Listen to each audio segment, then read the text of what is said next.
vulture arrives on a distant, barren world to eat a hand. However, that hand jerkily snatches it by the throat, and Riddick crawls out from beneath the debris. He scrambles under the scorching heat on his injured leg in search of water, but the small pond is regrettably unfit for human consumption. Riddick takes a nap to rest his worn-out body as he suffers from severe agony from his wounds. Later, when he awakens, he chooses to begin by painstakingly fixing his broken leg by placing his foot between two rocks. Some creatures that resemble jackals hear his cries of anguish and rush to pursue him. Riddick steps backwards until he stumbles into the eel-filled pond. After shoving them away, Riddick focuses on decreasing his pulse rate until the jackals mistakenly believe he has drowned and leave. Riddick is astonished to see a jackal still alive when he emerges from the water. He first makes an effort to battle the jackal using his healthy leg and a bone he finds on the ground, but it is too powerful. When Riddick throws a piece of armor while keeping an eye on the animal's face, the jackal promptly chases after it, demonstrating that it behaves like a dog. Then, using his armor and a few painfully attached screws, Riddick gives support to his damaged leg. He then begins moving over the desert, encountering only sand and boulders. He eventually locates a cave with potable water, but the sound of jackals searching for him ends his rest. The pack leader is savagely attacked by a mud monster that emerges from the pond as the animals get close, killing it in a matter of seconds and frightening the other jackals away. The beast then engages in combat with Riddick. After considerable difficulty, Riddick succeeds in stopping the animal's jaws with a different bone and takes the opportunity to flee. In order to utilize an obelisk as cover while he sleeps because it is becoming darker outside, Riddick travels about until he finds one. Riddick fantasizes about how he got to this place that night. His previous position as Lord Marshal of the Necromonger Empire gave him power and access to any woman he desired. But he refused to take the oath, which infuriated a lot of influential individuals. Riddick had to be always vigilant because there had been several efforts to have him killed. One night, when Riddick checked the door to make sure all of his guards were there, one of his concubines ambushed him from behind and stabbed him. Riddick calmly reprimanded her for picking the incorrect area to stab him, then promptly executed her with the same knife. When Captain Crone and Commander Vaco later visited him to see how he was doing, they saw blood all over his throne. When Vaco informed Riddick that all maps to his own planet, Furia, had been destroyed, Riddick intimidated him with the knife and forced him to admit that the only map still in existence was in his mind. The two then struck a pact in which Vaco would lead Riddick to Furia in return for him receiving the throne so he could achieve transcendence. Riddick was taken to Furia by Crone a little while later, but as soon as he arrived, he realized it was the wrong location and that it was a trap. Riddick was attacked by Crone's troops, but due to his superior speed and strength, he was able to quickly dispatch them all with his daggers. Next, Crone attempted to use his laser rifle to murder him, but Riddick escaped by running behind a boulder. When Crone noticed they were perched on a precipice, he fired at the ground to cause the boulders to fall, allowing Riddick to tumble into the desert and perish. Back in the present, Riddick awakens and begins to explore the desert, where he finds a group of puppies that the jackal leader has left behind. Riddick takes one along and builds a cage out of bones, feeding the puppy inside to help him develop. The adult jackals occasionally try to enter the cave, but Riddick emerges and claims his area to keep them as distant. He also waits by the pond to hunt a young mud demon, stealing its poison before injecting it into the dog and himself. They take a tiny amount every day so that their systems can adjust to it, and eventually develop an immunity to it. The opposite side of Riddick's location is covered with grass and water, but he must first go beyond the pond where the mud demons are in order to reach there. One day, Riddick climbs the cliff and learns this. When his leg is fully recovered, he deliberately leaps into the pond to battle the demon with a bone weapon. Due to their quick reflexes and ability to dodge one another's blows, Riddick exposes his leg for the beast to bite, and then kills it with its teeth still embedded in the armor. He turns around when he hears a disturbance, and sees the puppy barking at a group of animals. A mud demon can strike Riddick from behind because of this distraction, but he easily avoids it and flees. As he slashes open the demon, Riddick slides under it while holding his dog and the bone weapon. Riddick crosses over and is finally able to leave the location as the mud demon writhes in agony and dies. Riddick explores the plains for 6 months with his pet jackal, who is now an adult and a really decent guy. Riddick must drag the jackal by the neck to get him to drop what he has picked up one day, which turns out to be a golf ball. It follows that people have already lived here. They ultimately locate Station P7, a mercenary and bounty hunter base, after following this hint. He grabs several food packs and a few helpful items, but when he opens them later, he finds that they are disgusting. When Riddick tries to feed them to the jackal, the animal rejects them and urinates on them. The sky turns black as they continue to share the flesh of a beast they hunted. When the jackal begins to snarl, Riddick uses his unique vision to see a swarm of mud demons moving with the storm. At first, Riddick believes a rainfall is a wonderful thing. Riddick returns to the station after realizing why people leave this planet and activates the beacon that scans him, identifying him as a wanted man and broadcasting the message to the neighboring mercenary ships. Captain Santana and his team of mercenaries show up shortly after.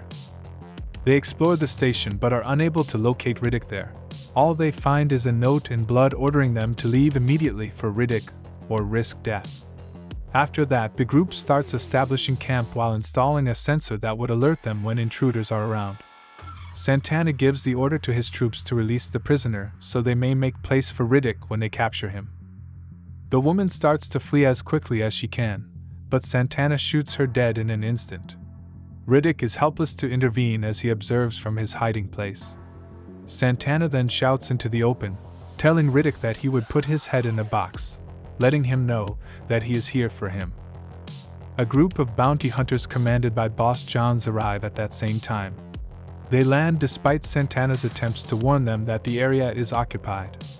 After a fight over who gets to remain, John finally consents to let Santana handle Riddick until he needs his assistance. Santana, pointing at Riddick's message, says that in order to stop Riddick from taking his ship, he would lock up his ship node in a locker with a bombing mechanism. Johns instructs Dahl, who is hesitant about the concept, to do the same. Dahl notifies Johns that the base's customary traps are gone as night falls. The team notices the pet jackal in the area as the sensor discovers something unexpectedly. When Diaz attempts to shoot it, the animal narrowly avoids being hit. The jackal tugs on one of the sensor's nodes and Riddick makes a lot of noise up on the cliff while everyone is now preoccupied, which causes the machine to fail until Santon shuts it off. As Johns tries to alert his troops to the stolen items, he sends one of his men to check on the sensor nodes and one of the mercenaries stumbles into a trap that Riddick had set up before they arrived. The man attempts to painfully crawl away on shattered legs, but as he does, another trap sets off, killing him instantly.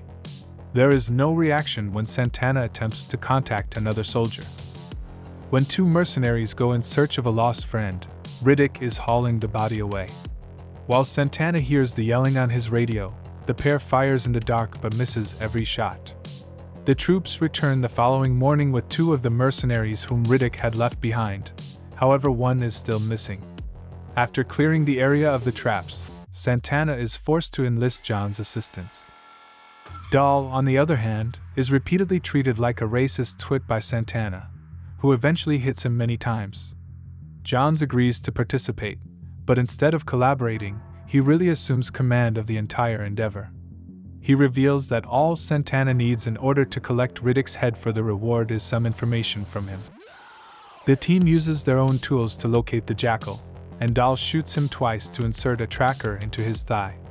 They pursue the beast into a cave using jet motorcycles, where they illuminate their path with unique illuminating weaponry. They enter cautiously and discover Furia inscribed onto the earth.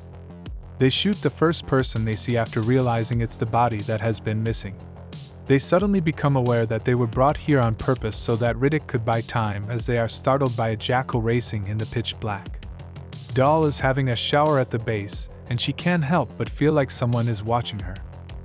When Dahl looks back, the hand has already left, and her mirror has disappeared through the broken window. When she sees Santana there after using the restroom, she assumes he was the robber. Riddick is already on top of the ship, using Dahl's mirror to see the other troops as they maintain watch around it. This also enables him to realize that the ship's nodes are gone, preventing him from stealing it quite yet in order to flee. When Dahl receives word from those in the cave that Riddick must be at the base, she attempts to give Santana the go-ahead to pursue him. Riddick witnesses the altercation from the ceiling as Santana strikes her in return. Dahl is pinned to the ground by Santana after they trade a few blows. When Johns and the others return at that point, they see Dahl has already attacked Santana. Another surprise is that Riddick wrote, "Fair trade," in blood on the locker as they were fighting. Additionally, the base communications have been destroyed. Johns is concerned that because Riddick is so cunning, he may have altered the combination because Santana wants to open the locker. Everyone pulls out their firearms as a new disagreement breaks out, but Johns advises everyone to cool off because it is clear that they are being duped by Riddick's mind tricks. Everyone lets Santana unlock the locker after everyone disperse for her protection. Thankfully, nothing explodes as he gently inserts the code, ensuring that the nodes are still within. They are so happy that they forget to lock it once more. One of the troops hears a disturbance and walks over to examine the locker as the group deliberates their next move. He notices the skylight is open and starts to scan the surroundings when Riddick suddenly grabs him, confirming the poor guy is afraid of him. When a different soldier discovers that his comrade is missing, he hunts for him and discovers him to be alone and paralyzed with dread. The team notices the nodes are gone when the soldier lets them know Riddick is nearby. Riddick buries the nodes in the desert and realizes the storm is approaching, so he must act while the group debates how to proceed. Riddick contacts the gang and requests to negotiate using the radio he recovered from the body he left in the cave. Riddick joins Johns, Santana, and Diaz outside the base after they all lay down their weapons. When Johns attempts to question Riddick about a previous mission in which his son perished, Riddick refuses to respond and instead offers to bring the nodes back in exchange for one ship, claiming they shouldn't be in this location when the storm hits. He then departs, allowing the team some time to decide before it starts to rain.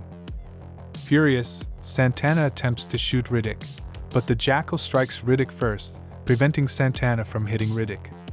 Riddick tries to save his pet right away, but Dahl starts firing tranquilizers at him from a distance. The first one doesn't accomplish anything, but as several of them get to Riddick's body, he is too weak to move, and Santana takes advantage of the opportunity to kill the jackal. Also attempting to murder Riddick, he is stopped by Johns, who instead knocks Riddick unconscious. At the base, Riddick discovers himself bound when he awakens. Even after being assaulted by an enraged Johns, Riddick continues to refuse to provide an explanation for what happened to his kid. When it starts to rain, Johns gives up on Riddick and hands Santana control of his head. However, the sensor outside alerts them to danger as Santana is ready to strike. When the team steps outside, they find that the storm's mud monsters have encircled them. They promptly return inside and close all doors as one of the troops opens fire via a window. However, a mud monster bursts through the wall and promptly stabs him and bashes him against the glass to death. The team starts shooting at the creature, but it quickly climbs to the top and reaches through the skylight to seize another soldier. As they hear the sounds of the beast slaughtering their comrade, Riddick chuckles and declares that he is the only one who is skilled in combating demons. In exchange for his assistance, Johns ultimately agrees to give him a ship. Johns then starts to liberate Riddick, but Santana stops him because he wants the reward. Dahl attempts to cut it, but the other mercenary catch her, and Santana moves closer to Riddick in an effort to ultimately grab his head. Riddick uses his free leg to kick Santana, and then he uses his blade to sever Santana's skull, which falls directly into the box. After the team has freed Riddick, they open fire on the mud demons, killing every beast in their path. The crew rapidly kills the one that managed to capture a soldier's foot with its tentacle, but it's too late. The soldier has already started to bleed to death from the poison. Riddick, Diaz, and Johns go on the jet cycles in search of the nodes while Dahl and the final soldier remain to guard the ships. Riddick can drive past the mud monster without getting stuck or harming it by using his unique eyes to navigate in the dark. This also enables him to perform some incredible bike leaps. John's bike smashes after Diaz sideswipes him when they are almost there. Fortunately, Riddick arrives to pick Johns up before anything bad occurs when he senses sounds around him and starts firing in the dark. Together, the two ride off, and when they get to their location, Riddick starts looking for nodes while talking about John's son. Riddick murdered the youngster since it turned out he was an addict who was ready to murder an innocent child to obtain money for his preferred drugs. When Johns refuses to accept that his kid was the villain, Riddick finally locates the nodes. For learning this, Diaz emerges from concealment and kills Johns before going for Riddick. Riddick is stronger than Diaz and pushes his arms down till he can kick Diaz away as they engage in a violent brawl. When Diaz goes to get his rifle, Riddick suddenly appears in front of him with a sword that he had hidden in the hole and is now using to murder him. Diaz mistakenly fires the rifle as he expires, destroying one of the motorcycles with his falling corpse. When Johns examines the final bike, he finds that Diaz has already turned off the engine since his initial intent was to remove the nodes and abandon them. Back at the ship, Johns and Riddick started out on foot while slaying mud monsters. They cooperate to eliminate them one by one, but while Johns is safe at a distance with his rifle, Riddick is engaging in hand-to-hand combat with his sword, allowing a demon to pierce him with a fong before it is eliminated. Johns seizes the opportunity to steal Riddick's node and heads back to the ship after tossing a bomb to eliminate the final demons. In the meantime, Riddick utilizes a hot rock that was left behind from the explosion to brutally cauterize his wound. Riddick hears a large group of demons coming and scrambles up a sheer cliff to get away, but the demons just pursue him. At first, Riddick uses his weapon to protect himself, but a demon biting his leg forces him to drop it. Riddick, who is unable to give up, continues to climb the cliff until he reaches the top, where he starts battling the beasts with nothing but his bare hands. Riddick is about to be devoured by a demon when it jumps on him, but something causes it to explode. The people on the ship, led by Johns, use the guns to dispatch each monster. When it's time to pick up Riddick, Dahl descends like an angel. Shortly after, Riddick boards Santana's ship and bids John's people farewell before sailing back to Necropolis. Riddick is shocked to discover Crone praying in the throne room when he finally arrives to the stronghold and learns that it was Crone and not Vako who betrayed him. After asking the concubine if Vako is alive or dead and getting a both response, Riddick promptly stabs him from behind. Riddick observes a brilliant light as he approaches the window and realizes Vako has entered it and attained nirvana.